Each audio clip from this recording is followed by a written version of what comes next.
Il ne la regarda pas une seule fois, pas même quand elle traversa la longue galerie d'Ashmere Hall. Sa robe de soie empruntée glissait sur les vieilles dalles de pierre, ni quand elle se tint à ses côtés devant l'évêque au visage sévère. Elle était une étrangère dans sa propre vie, un fantôme à son propre mariage, et pas non plus quand il lui passa au doigt l'anneau froid et lourd du duché. Son contact était aussi impersonnel que celui d'un médecin. Philippa Caldwell avait été gouvernante 1 mois plus tôt. Elle était maintenant sa grâce, la duchesse de Thornfield. Ce titre lui semblait être un costume, et un costume mal taillé, qui plus est. Les quelques dizaines d'invités étaient réunis par devoir, non par affection. Ils formaient une galerie de statues superbement vêtues. Leur murmure ressemblait au bruissement de feuilles mortes dans une crypte. Elle avait compris les termes de la transaction. Alaric, duc de Thornfield, avait besoin d'une épouse. Un investissement catastrophique de son défunt père l'avait mis dans une situation délicate. À cela s'ajoutait son propre orgueil. Il refusait de chercher une épouse riche dans la classe marchande avide. Il se retrouvait donc dans une position discrète mais périlleuse. Il lui fallait un héritier pour assurer la succession. Et il lui fallait une duchesse qui n'exigerait rien, ni de son cœur, ni de son temps, ni de ses coffres déjà bien mal en point. Philippa Caldwell était la candidate idéale. Elle était la fille orpheline et sans le sou d'un brillant érudit. Un homme spécialisé dans les lettres classiques, mais incapable de gérer son argent. Elle était instruite, présentable et complètement seule au monde. Elle n'avait pas de famille encombrante. Elle n'attendait aucune romance. Et surtout, elle n'avait pas de dot à négocier. Elle était une solution simple et nette à un problème ducal contrariant. Lors de leur unique et glacial entretien dans son bureau de Londres, il avait exposé l'arrangement. Il l'avait fait avec la précision d'un notaire rédigeant un acte de vente. « Vous aurez la protection de mon nom et un foyer confortable », avait-il déclaré. Ses yeux gris fixaient un point quelque part au-dessus de son épaule gauche. « Vous ne manquerez de rien sur le plan matériel. En retour, vous me donnerez un héritier. Vos devoirs se limiteront à la nurserie et à la gestion de votre personnel de maison. Vous ne vous occuperez pas de la gestion des domaines. Est-ce bien compris? » « Parfaitement. Votre grâce, » avait-elle répondu d'une voix égale. Son cœur, tel un oiseau affolé dans une cage de fanons de baleine, était son propre secret. Ce qu'il voyait, c'était une jeune femme simple et posée. Elle portait une robe reprisée. Ses mains étaient calmement jointes sur ses genoux. Il ne voyait pas l'esprit qui avait aidé son père à collationner des manuscrits grecs, ni la compétence discrète qui, des années durant, avait empêché leur petit foyer encombré de livres de s'effondrer. Il voyait une page blanche sur laquelle il pouvait inscrire ses conditions. Maintenant, lors du petit déjeuner de noces sans joie, elle était assise loin de lui, à l'autre bout de l'interminable table à manger. Il était plongé dans une conversation à voix basse et intense avec son homme d'affaires. Son front était plissé. Il ne lui avait pas adressé un seul mot depuis la cérémonie. Elle était un objet qui venait d'être acquis avec succès. Sa fonction commencerait plus tard, dans la forteresse glaciale de la chambre ducale. D'ici là, elle n'était qu'un élément du décor. C'est alors qu'elle l'entendit. Un fragment de conversation de la femme assise à sa droite. Une créature belle et cassante nommée Lady Celeste Ingram. La société avait longtemps supposé qu'elle serait la prochaine duchesse de Thornfield. Lady Celeste parlait à sa compagne, d'un murmure faussement attentionné qu'elle ne cherchait pas à dissimuler. Elle fit un geste vague vers Philippa avec un éventail incrusté de diamants. « Il faut le plaindre, bien sûr, » dit-elle. Sa voix dégoulinait d'une sympathie venimeuse. Être contraint à de telles mesures. Mais il lui fallait un héritier et une nurserie bien tenue, en toute discrétion. Une gouvernante, je suppose, est déjà formée pour au moins l'une de ses tâches, et elle n'apporte pas d'opinion dérangeante. La compagne murmura quelque chose d'inaudible. Lady Celeste rit, un son semblable à de la glace qui se brise. « Oh, à peine une rivale, ma chère. Elle est une signature sur un contrat, un meuble de maison nécessaire. Une fois qu'elle aura fait son devoir, j'imagine qu'elle sera tout aussi vite oubliée. » Philippa ne tressaillit pas. Elle ne tourna pas la tête. Elle but une petite gorgée d'eau délibérée dans sa coupe de cristal. Le verre taillé était frais et ferme contre ses lèvres. Elle soutint le regard de son propre reflet sur la surface à facettes. Un visage pâle et sérieux, des yeux sombres et observateurs. Elle n'était pas un meuble. Elle n'était pas un contrat. Elle était une femme qui avait appris à survivre en silence. Une femme qui avait appris à construire une vie sur les ruines laissées par un autre. Son père lui avait laissé très peu d'argent. Mais il lui avait donné une éducation qui surpassait de loin celle de toutes les femmes présentes. Il lui avait appris à lire non seulement les livres, mais aussi les registres de comptes. Il lui avait appris que le pouvoir n'était pas toujours une question de titre et de terre. C'était une question de savoir, acquis discrètement et conservé avec patience. Le duc de Thornfield croyait avoir épousé une créature simple et docile, une femme qui se contenterait de la nurserie. Il n'avait aucune idée qu'il venait d'installer une archiviste experte au cœur de son domaine en ruine. Il la croyait invisible. Il apprendrait, avec le temps, que les forces les plus importantes sont souvent celles que l'on ne voit pas. Elle reposa son verre sur la table sans un bruit. Le petit déjeuner se poursuivit. Le duc ne la regarda pas. Et dans le silence vaste et retentissant de sa nouvelle vie, Philippa Caldwell, duchesse de Thornfield, commença à élaborer ses plans. Le premier mois de son mariage fut une étude sur l'abandon. Un abandon profond et délibéré. Le duc avait accompli ses devoirs légaux et conjugaux. Il l'avait fait avec une efficacité glaciale et sans passion lors de leur nuit de noces. Le lendemain matin, il partit pour Londres. Il ne laissa aucun mot sur la date de son retour. Les grandes pièces froides d'Ashmere Hall retombèrent dans le silence. Elles retournèrent à la décadence distinguée dont les préparatifs du mariage les avaient brièvement tirées. Le personnel était habitué à un maître absent. Ils observaient leur nouvelle maîtresse avec une curiosité prudente et attentive. Ils voyaient une femme silencieuse, simplement vêtue, qui parlait peu et ne demandait rien. Ils s'attendaient à des larmes, des crises de colère, ou à l'agitation nerveuse d'une nouvelle mariée désespérée d'affirmer son autorité. Ils n'eurent rien de tout cela. Au lieu de cela, Philippa se mit à marcher. Chaque matin, elle prenait son petit déjeuner seule. C'était dans un petit salon donnant sur le parc embrumé. Ensuite, elle enfilait des bottes robustes et une simple cape de laine, et elle partait. Elle ne montait pas à cheval. Elle marchait. Elle parcourait le périmètre du parc principal. Son regard balayait les balustrades en ruine du jardin italien. Elle observait l'étendue envahie par les mauvaises herbes de ce qui avait été un célèbre jardin d'eau. Elle se rendait à pied à la ferme du domaine. Elle remarquait les toits affaissés des granges et l'air apathique et sous-alimenté du bétail. Elle parlait aux métayers qu'elle rencontrait, pas comme une duchesse en tournée condescendante, mais comme une observatrice silencieuse, posant des questions simples. Elle apprit leurs noms.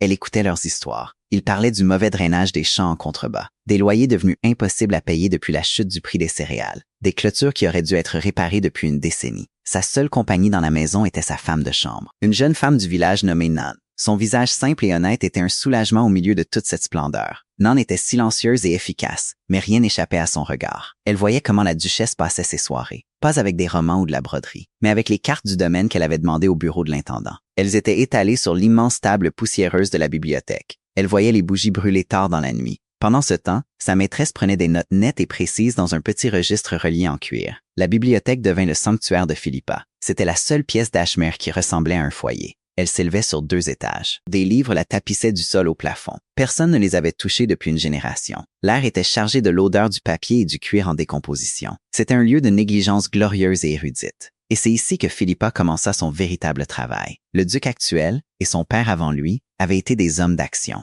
pas des lettrés. Ils considéraient la bibliothèque comme une relique. Ils n'avaient aucune idée du trésor qu'elle contenait. Dissimulée dans un petit bureau fermé à clé, derrière une fausse bibliothèque, Philippa découvrit le cœur du domaine de Thornfield, les archives. Des générations de registres, d'actes de propriété, de registres de loyers et de correspondances. Certains dataient du 16e siècle. L'intendant du domaine, M. Fletcher, était un homme âgé et dépassé. Il avait servi le père du duc. C'était un homme d'habitude, pas d'innovation. Et les comptes qu'il présentait au duc chaque trimestre étaient un modèle de transcription par cœur. Ce n'était pas de l'analyse. Il fut soulagé quand la nouvelle duchesse manifesta un intérêt discret pour les documents historiques. Il lui donna la clé du bureau d'un geste dédaigneux. Il supposait qu'elle cherchait des ragots sur ses ancêtres ou des recettes de pot pourri. Philippa ferma la porte à clé derrière elle, et pour la première fois depuis son arrivée, elle ressentit un but qui lui était entièrement propre. Elle ne commença pas par les registres actuels. Elle prit ceux datant d'un siècle, quand le domaine de Thornfield était à l'apogée de sa puissance et de son influence. Elle travaillait méthodiquement, l'esprit vif et clair. Elle recoupait les actes de propriété avec les cartes, les registres de loyer avec les lettres des intendants de l'époque. Son père lui avait enseigné cette patience méticuleuse, cette capacité à voir une histoire racontée non pas en prose, mais en chiffres et en termes juridiques. Lentement, le tableau d'une gestion catastrophique commença à se dessiner. Le 4e duc, l'arrière-grand-père d'Alaric, avait été un joueur invétéré.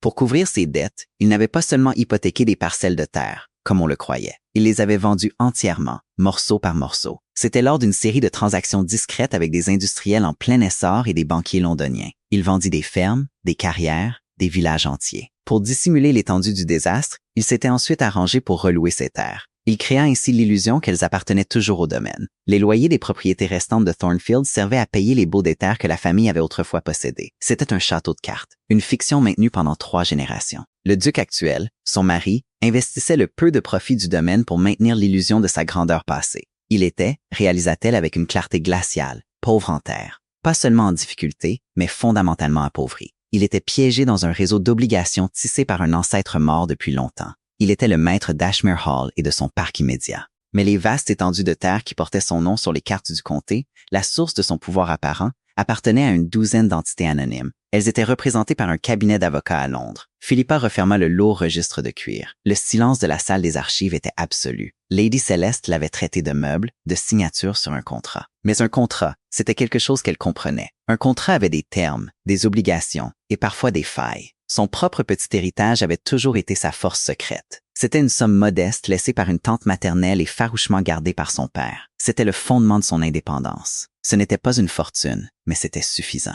Elle avait prévu de vivre de ses intérêts. Une vie tranquille et studieuse dans un petit cottage quelque part. Maintenant, un chemin différent s'ouvrait devant elle. Elle commença à écrire des lettres. Sa correspondance n'était pas celle de la duchesse de Thornfield, c'était celle de Madame P. Caldwell, une particulière aux moyens modestes. Elle écrivait depuis une adresse discrète dans une ville voisine. Sa première lettre était adressée à un certain monsieur Clément Halford. C'était un jeune et ambitieux homme de loi de la ville de Shrewsbury. Elle avait remarqué son nom pour ses arguments vifs et incisifs dans un journal local à propos d'un litige foncier. Elle sollicitait ses services pour une affaire d'une certaine délicatesse. Elle était intéressée, écrivait-elle, par de petits investissements privés dans des terres. Elle portait un intérêt particulier à certaines propriétés dans l'orbite du domaine de Thornfield. Elle joignit une petite avance sur honoraires et une liste des premières parcelles sur lesquelles elle souhaitait qu'il se renseigne. Elle scella la lettre, sa main parfaitement stable. Le duc l'avait confinée à la nurserie. Il n'avait aucune idée qu'elle s'apprêtait à reconstruire ses fondations en partant de zéro, un acte de propriété à la fois. Le duc resta à Londres pendant des mois. Un bref et froid billet était arrivé, l'informant de sa présence continue en ville pour la session parlementaire. Il ne s'enquérait ni de sa santé, ni de ses occupations.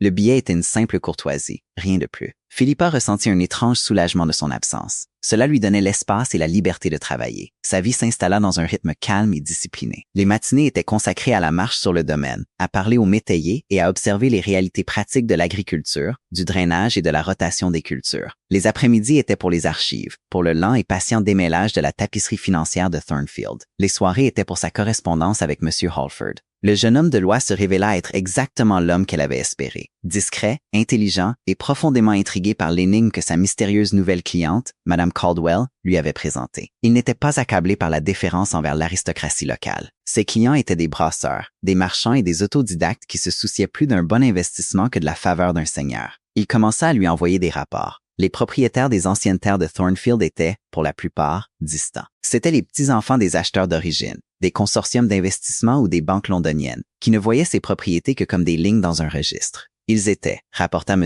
Halford, souvent disposés à vendre, pourvu que le prix soit juste. Philippa le dirigeait avec une précision calme et stratégique. Elle lui ordonna de commencer par les plus petites fermes et les taillis périphériques, des propriétés dont la vente n'attirerait pas l'attention immédiate. Elle utilisait son héritage, le mobilisant avec soin. Pour chaque achat, M. Halford créait une société holding distincte, dissimulant le fait qu'un seul acheteur consolidait les propriétés. C'était un processus lent et minutieux, comme réassembler une mosaïque brisée, pièce par pièce. Elle commença à connaître la terre, non pas comme une duchesse inspectant son domaine, mais comme une propriétaire étudiant son investissement. Elle apprit la qualité du sol des pâturages supérieurs, le rendement des champs d'orge près de Little Thornton, la valeur du bois de la forêt de Rencourt. Elle lisait des livres sur la réforme agricole, sur les nouvelles méthodes de fertilisation et d'élevage. La connaissance s'installa en elle, solide et réelle. C'était une forme de pouvoir entièrement différente du pouvoir creux et emprunté de son titre. Son autorité discrète commença à se faire sentir sur le domaine. Elle ne donnait pas d'ordre, elle faisait des suggestions. Elle parla au jardinier en chef d'expérimenter la rotation des cultures dans les potagers pour améliorer le rendement.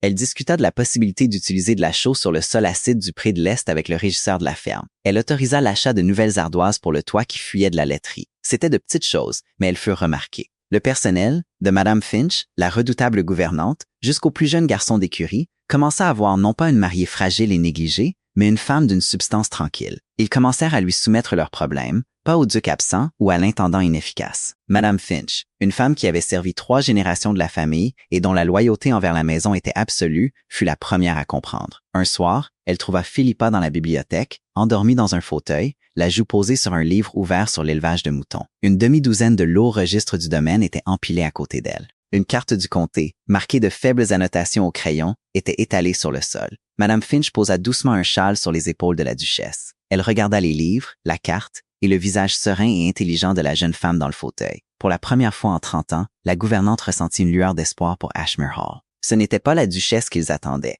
mais peut-être était-ce la duchesse dont ils avaient si désespérément besoin. Philippa n'était jamais seule. Le travail remplissait ses journées et son esprit. Elle construisait quelque chose, une forteresse silencieuse et invisible de compétences et de connaissances. Pourtant, aux heures les plus calmes de la nuit, quand la vieille maison gémissait et s'installait autour d'elle, elle ressentait parfois la pointe d'une douleur différente, plus personnelle. Elle se souvenait du contact froid de la main de son mari, de l'absence totale de chaleur dans ses yeux. Elle avait accepté les termes de leur marché, mais elle était toujours une femme. Elle se demandait s'il reviendrait un jour. Elle se demandait s'il la verrait un jour, la vraie elle, la femme qui, lentement, secrètement, rachetait sa propre histoire sous ses pieds. Elle ne savait pas que son monde calme et ordonné était sur le point d'être perturbé. Une lettre arriva, portant le sceau du duc. Il revenait à Ashmere à la fin de la semaine.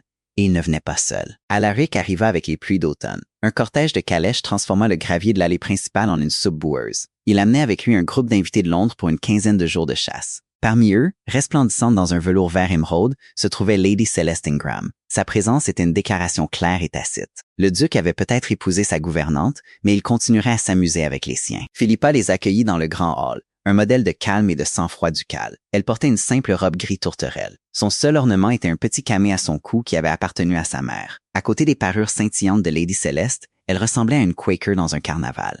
Le duc la salua d'un bref signe de tête. « Votre grâce », dit-il, le titre formant une barrière entre eux. Il ne la présenta pas à ses amis. Il se contenta de présumer sa présence, un élément silencieux de la maison, comme les portraits de ses ancêtres qui les regardaient depuis les murs. Pendant les 2 semaines suivantes, Ashmere fut transformé. Les couloirs silencieux résonnaient de rires et de conversations bruyantes. L'odeur de laine mouillée, de poudre à canon et de parfums français coûteux remplaça l'odeur familière de la cire d'abeille et des vieux livres. Philippa présidait la maison avec une efficacité discrète qui passait totalement inaperçue des invités.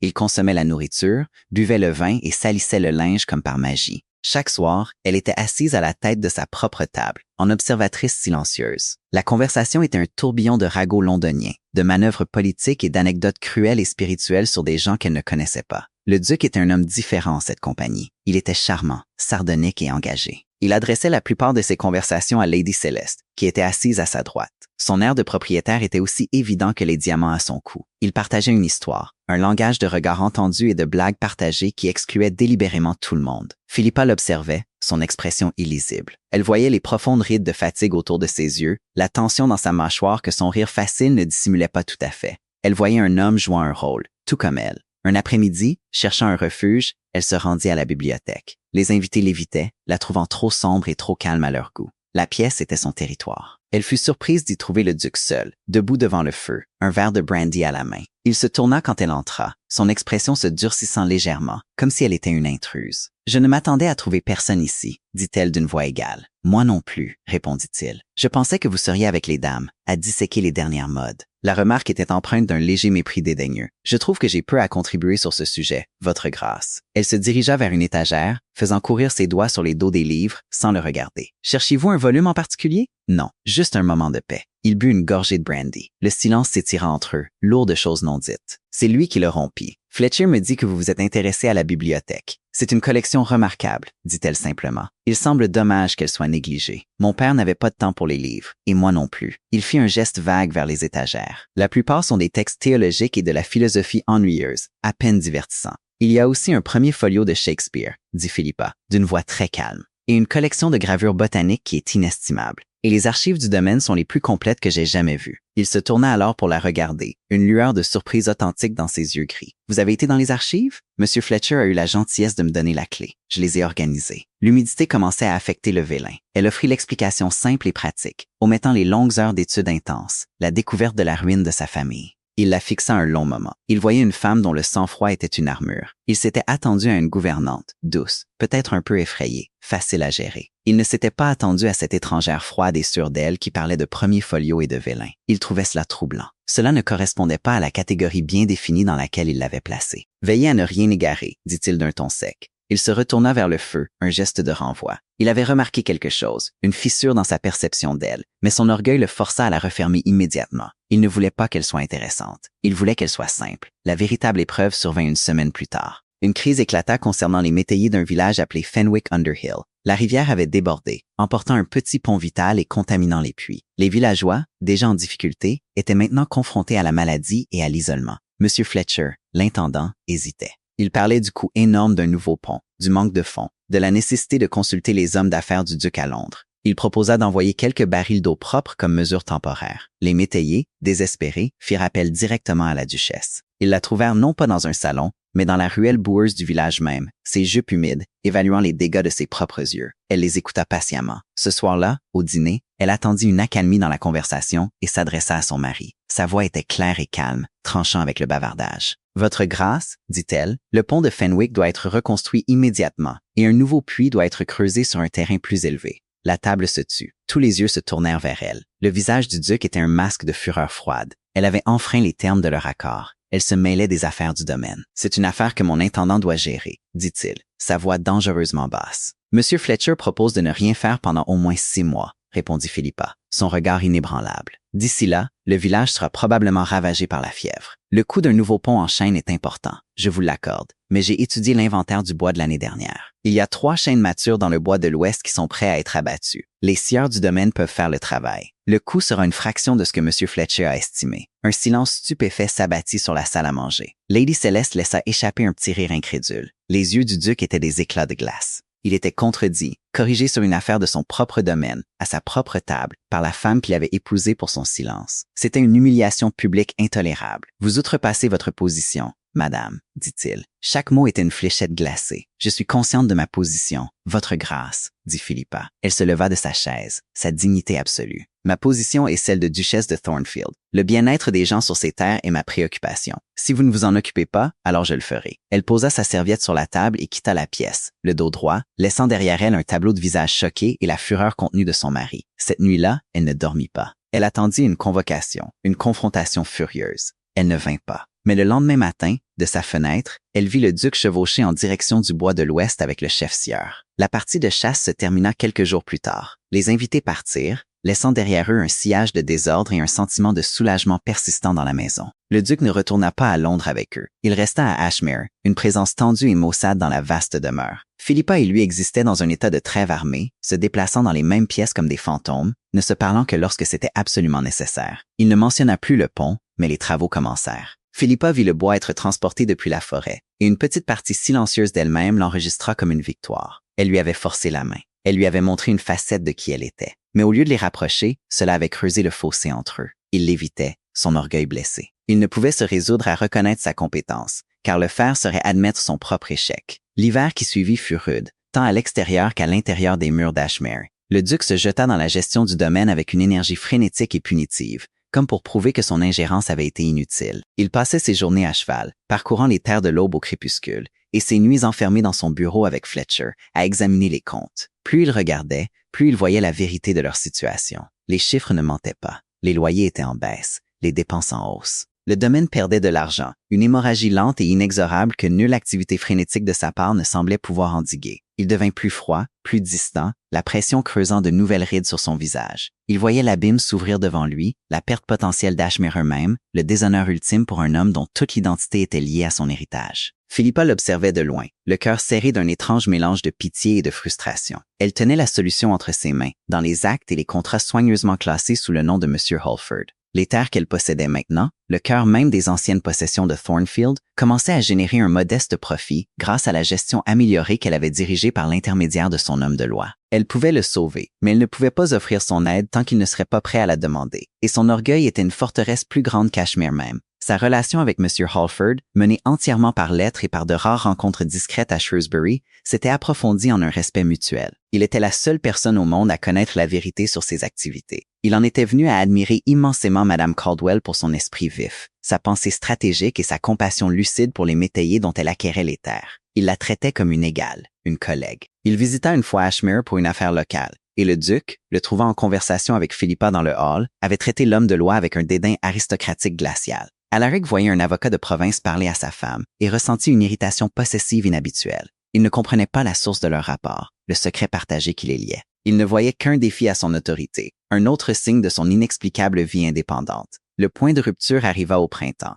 Une lettre arriva des banquiers londoniens du duc. Le capital d'un prêt majeur contracté par son arrière-grand-père contre des terres que le duc croyait toujours siennes était exigé. La banque se restructurait et le prêt, qui avait été reconduit pendant des décennies, était maintenant dû. La somme était stupéfiante, bien au-delà de tout ce que le domaine pouvait produire. On lui donnait 3 mois pour payer, ou la banque entamerait une procédure de saisie. La ruine n'était plus une menace lointaine, c'était une réalité imminente. Alaric s'enferma dans son bureau pendant 2 jours. Il ne mangea pas. Il ne parla à personne. Philippa pouvait voir la lumière brûler sous sa porte toute la nuit. Le 3e jour, il sortit, le visage pâle et hagard. Il paraissait 10 ans de plus. Il fit seller son cheval et partit, non pas vers les champs, mais vers le domaine voisin de Lord Ashbury, le père de Lady Céleste. L'orgueil avait ses limites. Il allait, elle le savait, demander un prêt, ou peut-être plus. Il allait essayer d'échanger son titre contre le salut. Il revint tard cette nuit-là, vaincu. Elle le vit de sa fenêtre alors qu'il descendait de cheval dans la cour de l'écurie, les épaules affaissées. Lord Ashbury avait apparemment été compréhensif, mais finalement peu serviable. Ou peut-être que son aide avait un prix qu'Alaric n'était pas encore prêt à payer. Un contrat de mariage avec sa fille, Céleste, qui nécessiterait l'effacement légal et discret de sa duchesse actuelle. Philippa sut que le moment était venu. Elle ne pouvait plus attendre. Elle envoya un mot à son bureau,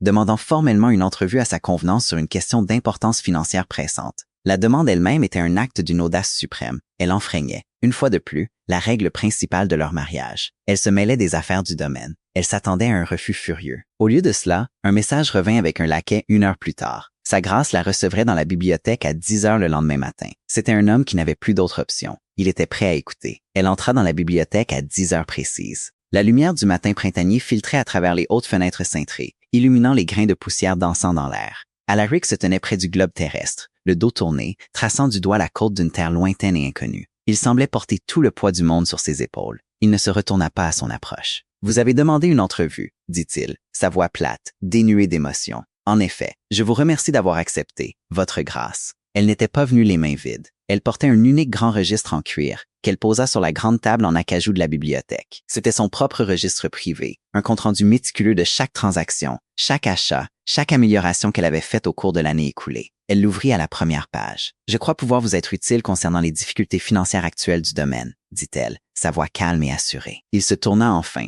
un sourire amer et sardonique tordant ses lèvres. « Vous? Et comment proposez-vous de faire cela? Avec les bénéfices du potager? Avec votre argent de poche? » L'insulte visait à blesser, à la remettre à sa place. Philippa ne mordit pas à l'hameçon. Elle désigna simplement le registre ouvert. « Je propose de le faire avec les bénéfices des carrières de Fenwick, les revenus locatifs des 5 fermes de la vallée du Nord et la vente du bois des terres bordant le domaine d'Ashbury. Toutes ces propriétés, parmi d'autres, m'appartiennent désormais. » Il la dévisagea comme si elle s'était soudain mise à parler une langue étrangère. « Quelles absurdités racontez-vous? Ces terres n'appartiennent plus à ma famille depuis un siècle. Je sais, dit-elle doucement. J'ai passé l'année dernière à les racheter. » Il s'approcha lentement de la table, les yeux fixés sur le registre. Il vit les colonnes de chiffres bien alignées, l'écriture précise, les dates, les noms des hommes de loi, les sceaux officiels sur les documents annexes qu'elle avait posés à côté. Il vit le nom de l'agent d'achat, une société holding représentée par M. Clement Holford, et il vit le nom de l'unique propriétaire de cette société, Philippa Caldwell. L'incrédulité luttait avec une compréhension horrifiée naissante sur son visage. Il s'effondra sur une chaise,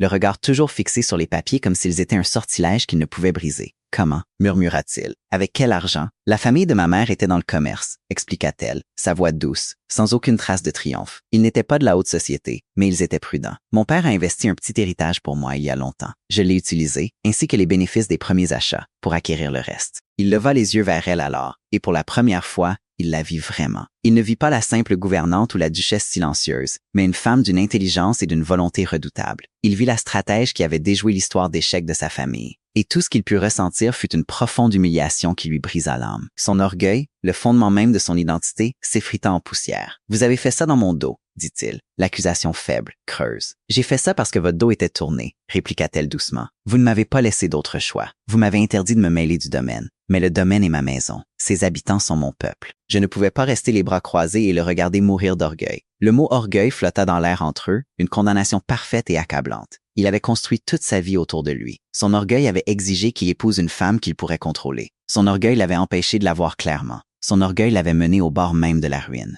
Et la voilà, lui offrant le salut, non pas comme un cadeau, mais comme une proposition d'affaires. « Quelles sont vos conditions? » demanda-t-il, la voix rauque. Il s'attendait à ce qu'elle exige un arrangement somptueux, une vie séparée à Londres, une reconnaissance publique de son pouvoir. Il s'attendait à ce qu'elle prenne sa revanche. « Mes conditions sont les suivantes, » dit Philippa. Elle ferma le registre. « Les terres seront restituées au domaine de Thornfield, leur titre consolidé sous votre nom. Le prêt de la banque sera remboursé intégralement avec les bénéfices combinés. En retour, elle marqua une pause, et son regard croisa le sien, direct et sans faille. En retour, je ne serai plus confiné à la nurserie. Je serai votre partenaire dans cette maison, sur ce domaine, dans cette vie. Vous ne m'exclurez plus. Nous gérerons ces terres ensemble, en tant que duc et duchesse, en tant que mari et femme. » Ce n'était pas une demande de pouvoir, mais un appel à la camaraderie. Elle ne cherchait pas à le dominer, mais à se tenir à ses côtés. Elle lui offrait non seulement son héritage, mais un avenir. Tout ce qu'il avait à faire était d'abandonner la seule chose à laquelle il s'était le plus accroché, son orgueil blessé et solitaire. Il la regarda, la force tranquille de son visage, l'intelligence de ses yeux sombres. Il pensa à la transaction froide de leur jour de mariage,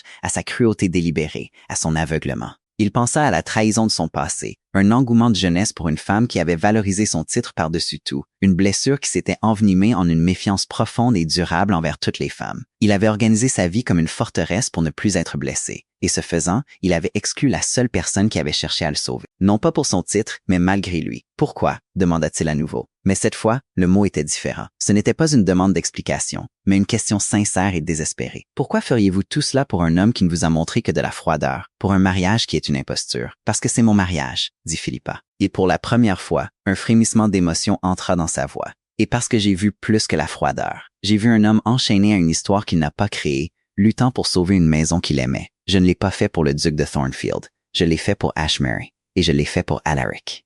L'utilisation de son prénom, la première fois qu'elle le prononçait, brisa ses dernières défenses. Le duc de Thornfield, froid et orgueilleux, finit par craquer. Il enfouit son visage dans ses mains, et le son qui lui échappa fut un sanglot rauque et douloureux. Le son d'un homme qui avait retenu sa respiration toute sa vie. Philippa ne bougea pas. Elle resta simplement debout, témoin silencieux, lui accordant la dignité de son chagrin, l'espace pour sa reddition. La lumière du soleil inondait la bibliothèque, et pour la première fois, elle ne semblait pas être une intrusion, mais une bénédiction. La reconstruction du domaine de Thornfield commença le lendemain. La reconstruction du mariage commença avec elle, un projet bien plus délicat et incertain. Alaric n'accepta pas simplement ses conditions, il les adopta. La première chose qu'il fit fut de l'accompagner au bureau de l'intendant. Il prit la grande clé maîtresse en fer de la salle du domaine sur un crochet au mur, la clé qui signifiait l'autorité suprême, et la plaça dans sa main. M. Fletcher regarda, bouche bée, le duc dire. À partir de maintenant, la duchesse doit être consultée sur toutes les questions. Sa signature doit être considérée comme égale à la mienne. C'était une abdication publique de son pouvoir unique et une déclaration publique de leur partenariat. La nouvelle se répandit dans la maison et sur le domaine comme une traînée de poudre. Ils commencèrent à travailler ensemble, côte à côte, dans la bibliothèque qui avait été son refuge solitaire.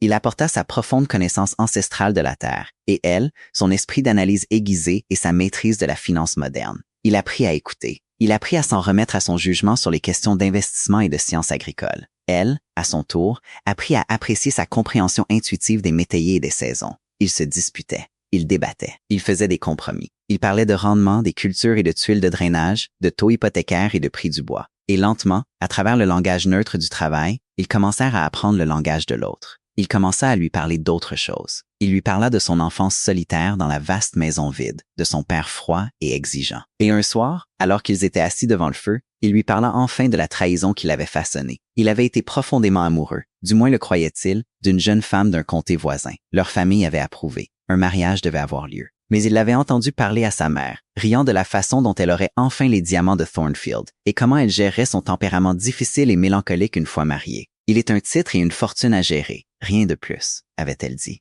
Ces mots avaient glacé son cœur. Il rompit les fiançailles et se replia sur lui-même, jurant de ne plus jamais être considéré comme un prix, un titre à gagner. Il avait choisi Philippa précisément parce qu'il croyait qu'elle n'avait ni ambition, ni ruse, ni attente du cœur. Il l'avait choisie pour toutes les mauvaises raisons. J'ai été un imbécile, dit-il, fixant les flammes. J'ai construit une forteresse pour protéger une blessure, et j'ai appelé cela un principe. Je vous ai jugé sans jamais vous voir. J'ai été plus injuste envers vous qu'envers toute autre personne sur cette terre. Nous étions deux étrangers liés par un contrat, dit doucement Philippa. Nous avons chacun fait ce que nous devions faire pour y survivre. Elle ne lui offrit pas une absolution facile. Elle lui offrit la compréhension, ce qui était un cadeau bien plus grand. Le changement en lui fut profond. Le masque froid et sardonique commença à tomber, révélant un homme plus calme, plus réfléchi et capable d'une douceur surprenante. Il commença à remarquer de petites choses chez elle. La façon dont elle souriait en voyant les premiers perce-neige dans les bois. Son habitude de glisser une mèche rebelle derrière son oreille quand elle était absorbée par ses pensées. L'humour discret qui transparaissait dans ses observations sèches sur leurs voisins.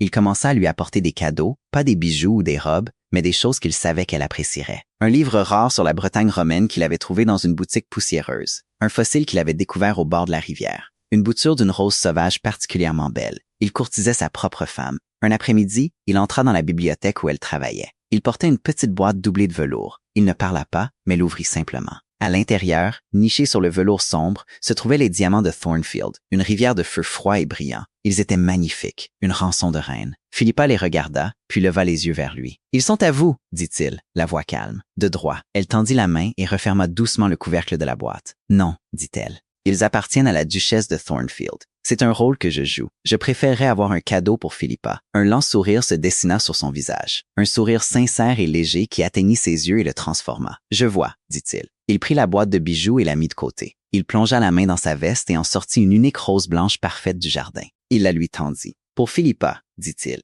Elle prit la rose, ses pétales frais et doux contre ses doigts. Et pour la première fois, elle le laissa voir toute la chaleur, sans protection, de ses yeux. C'est dans ce petit moment tranquille, pour une seule fleur, que le contrat prit vraiment fin et que le mariage commença. La confiance, si longtemps absente, avait enfin pris racine. 5 ans plus tard, la lumière du soir d'une fin d'été filtrait à travers les fenêtres de la bibliothèque, transformant les grains de poussière en or. La pièce était la même, et pourtant entièrement différente. Ce n'était plus un refuge, mais un centre névralgique, le cœur chaud et battant de la maison. Le feu crépitait dans l'âtre, et l'odeur de cire d'abeille se mêlait au parfum doux et léger des roses qui fleurissaient juste devant les fenêtres ouvertes. Ashmere Hall était prospère. Les champs étaient fertiles, les métayers en sécurité, la maison elle-même restaurée dans une splendeur calme et confortable. Le domaine de Thornfield était solvable, son avenir assuré. Philippa était assise dans son fauteuil préféré près du feu, un livre ouvert mais non lu sur ses genoux. Elle regardait son mari. Alaric était par terre, à 4 pattes, construisant une tour improbable de blocs de bois avec leur fils.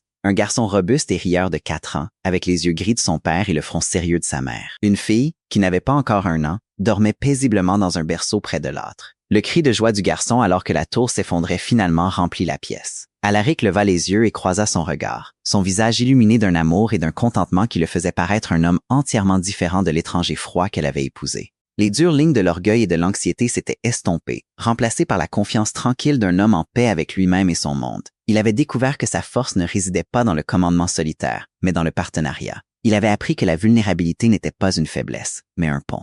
Il a votre concentration, dit Alaric en souriant à leur fils, qui recommençait déjà à construire. Il possédera probablement la moitié du Shropshire avant d'avoir 20 ans. Et il a votre entêtement, répondit Philippa, son propre sourire doux. Donc, il ne l'admettra jamais. Leur plaisanterie était facile, familière, tissée de 1000 jours et nuits partagés. Leur mariage n'était pas fait de grandes passions et de déclarations dramatiques, mais de quelque chose de plus calme, de plus profond et de plus résistant. C'était un amour construit sur une base de respect mutuel, forgé dans les feux froids de l'adversité et tempéré par la patience. C'était un amour mérité, et donc d'autant plus précieux. Plus tard dans la soirée, après que les enfants se furent endormis, ils sortirent sur la terrasse. Les étoiles brillaient dans le ciel clair de la campagne. Ils restèrent un moment dans un silence confortable, regardant le parc assombri, la terre qui était la leur, ensemble. « Penses-tu parfois à ce jour ?» demanda Alaric, la voix basse. « Le jour de notre mariage ?» « Parfois, » admit Philippa. « Je me souviens de la femme que j'étais, effrayée, mais déterminée, si seule. » Il se tourna vers elle, prenant ses mains dans les siennes. Son contact était chaud et ferme. « Tu n'as jamais été seule, » dit-il, sa voix remplie d'un émerveillement tranquille qui ne l'avait jamais tout à fait quitté. « Tu attendais simplement que j'ouvre les yeux et que je te voie. Tu étais la fondation, même quand je pensais me tenir sur le roc. Tu as toujours été la véritable force de cette maison. » Il l'attira près de lui, et elle posa sa tête contre son épaule. Le froid de ce lointain souvenir avait disparu, remplacé par la chaleur vive et constante de l'homme à ses côtés. Elle n'était pas une signature sur un contrat. Elle n'était pas un meuble de maison. Elle était Philippa, duchesse de Thornfield,